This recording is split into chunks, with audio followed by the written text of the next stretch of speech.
Hey, welcome to another great video from mxwrencher.com. Dirt Bike Mike here, standing along Corvin Farmer, aka the Corvinator. Corvin, what are we going to be showing them how to do today in glorious HD video, bud? Today we're going to talk about race sag. What is it? Why do we adjust it? Number one, it's one of the single most important adjustments that you can make to your bike. What it does is it ensures the correct ride height for the weight of the rider, and that will affect how the bike and the suspension works on different terrains for different tracks, different trails. And remember, a happy bike, a balanced bike, as far as suspension goes, is a fun and fast bike to ride. Hey, I know that feeling. All right, so cool. What are we going to be doing today? We're going to get into this thing and set it.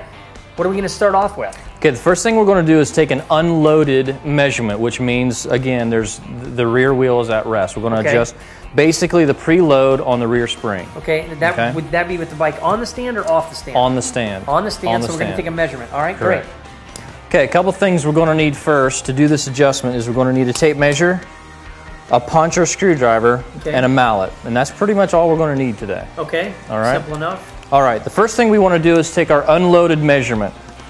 You want to pick 2 points, one at the axle basically, and a fixed point at the rear end of the bike. All right. And by the way, we always want to make sure that your bike is race ready, meaning if you have enough fuel in your tank, your coolant's full, your oil capacity is up to par, tire pressure, because all these things are going to make a difference on your race sag adjustment. And also you want to make sure that you start with a nice clean bike. All your adjustments and your mechanic repairs are going to be 10 times easier when you don't have dirt in your way. Okay, the first measurement we want to take is the unloaded, the rear wheel at rest measurement. You want to pick a fixed spot in your rear axle, typically the center of it, and a fixed spot on your rear fender. I'm going to pick the very back of my number plate. Measurement is 24 inches. Okay. So that measurement, what we're going to do is write it down on our notebook. One of the very most important tools that you can have in your garage is a pen and paper. You always need to write things down, from tire pressure to rear suspension measurements to valve adjustments. We're going to use it a lot, so make sure you got it. So the next measurement we're going to do is we're going to take all of our riding gear, put that on. We want to make sure that we have enough fuel in our tank, the oil capacity is correct, the coolant's topped off, tire pressure set, all those kind of adjustments for when you're going to roll out on the track. That's the scenario you want to be in. Okay, so we're going to take a measurement now loaded.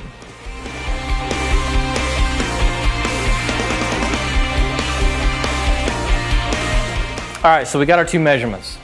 You take the first measurement and subtract from the second one. That equals your race sag. And again, we want to be between 90 millimeters and 110 millimeters. Transfer that into inches. That's 3.5 inches to about 4.3 inches.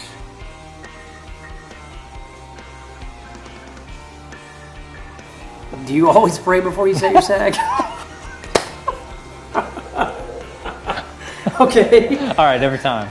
Goes to show you, a little prayer never hurts, even with dirt bike maintenance, right? Exactly. I bet Jesus knows how to set his sag. Ooh. Okay, Corvin, so tell me what we just did and then what we're going to do next.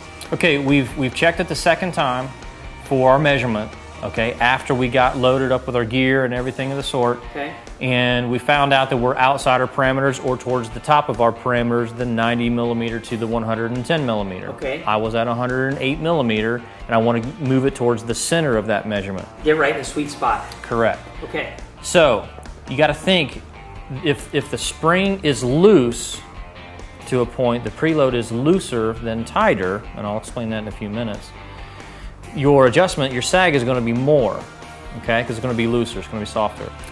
Okay, so what we're going to do to make our adjustment is there's 2 locking nuts on top of the spring. They're called spanner nuts, but they really look like big washers. Okay. There's 2 of them. The one that's touching the spring is called the adjustment. The one that's on top is the one that locks it in place.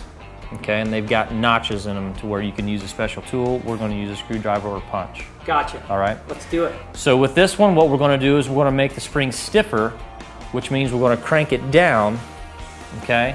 So I think I'm getting this, that the real point of setting the sag is putting the shock in a position. It's kind of like putting the shock in its sweet spot. Like, have you ever played tennis before? Yeah. You know, if you hit the ball right in the center of the tennis racket, it's like effortless. The racket does all the work. Now, if you move that ball to the top or the bottom of that racket, twist your arm, the shot goes crazy. So it would seem to me like by setting your sag, you really are taking the combination of your bike's weight and your weight, and you're helping the shock to find its sweet spot. Correct. That's So, exactly what so you're that doing. in fact, it's not overreacting or underreacting to the terrain based on your weight. Is that right? Correct. Right. Okay, the first thing we're going to do is we're going to loosen the top locking spanner nut. Okay, you can get to this on a Yamaha from moving the Kickstarter. You don't need to take the swing arm or anything else of the sort off. If you look back in here, you can see both spanner nuts. The top one is the locking, the bottom one is the adjusting. Okay, so what we want to do is we want to loosen the top one so we can make our adjustment.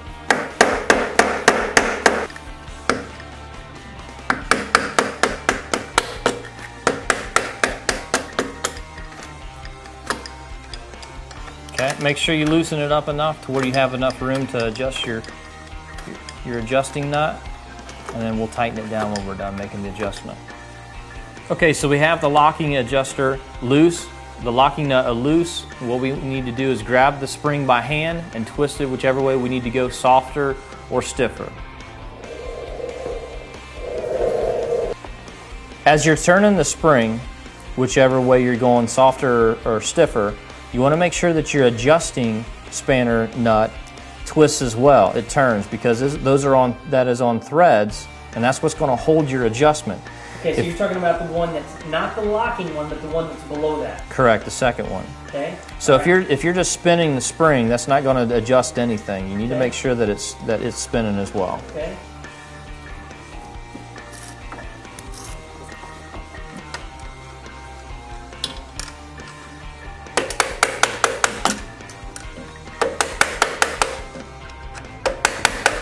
All right, so we made our adjustment. What we need to do now is tighten down the top spanner nut, the locking nut, onto the adjusting nut, the one that we spun, and then we need to recheck our measurement with all our gear on.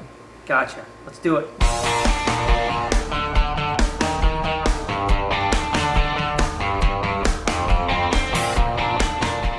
Okay, so we got just over 20 inches, 20 and something I couldn't even measure. We calculated it about 101 millimeters, so that's right there in the sweet spot. 90, 100 being in the middle, perfect. Okay, so we hope you enjoyed today's video, and as a result of the things that Corvin showed us today, which I did learn several things, thank you very much. Good.